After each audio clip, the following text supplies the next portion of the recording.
Oui, on a arrêté des ministres et des politiciens, mais pas tous, a déclaré le général Al-Bourhan lors d'une longue conférence de presse. Il a également annoncé la reprise des activités de certains organes.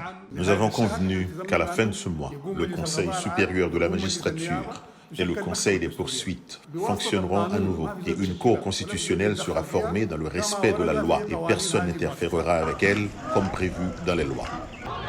Pendant ce temps, dans les rues de Khartoum, les Soudanais en colère continuent de protester contre le coup d'État militaire. Ils exigent que le gouvernement civil soit restauré. La situation actuelle du Soudan est terrible, mais nous n'accepterons aucun coup d'État militaire dans ce pays. Cela suffit. 30 ans d'humiliation avec Omar el-Béchir, nous ne voulons pas d'un autre coup d'État maintenant. Nous voulons un gouvernement civil élu.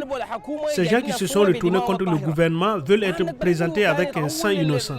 L'humiliation que nous vivons déjà est suffisante. Même son de cloche du côté des diplomates soudanais.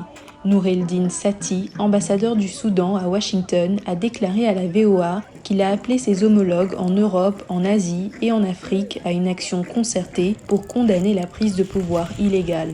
Moi, j'ai décidé de le condamner parce que je suis l'ambassadeur qui a été nommé par la composante civile.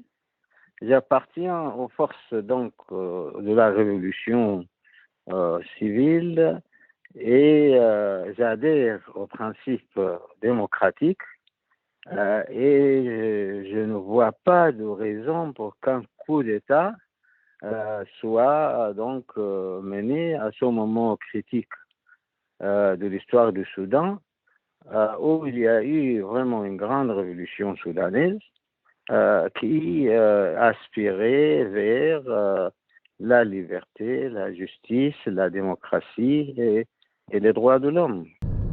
Face aux derniers développements, Washington a suspendu son aide de 700 millions de dollars au Soudan.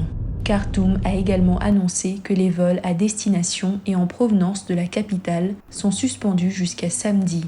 Le Conseil de sécurité de l'ONU a tenu cet après-midi une réunion d'urgence à huis clos sur le dossier soudanais et le secrétaire général de l'ONU, Antonio Guterres, a réclamé la libération immédiate des membres du gouvernement renversé, tout en déplorant la multiplication des coups d'État cette année dans le monde.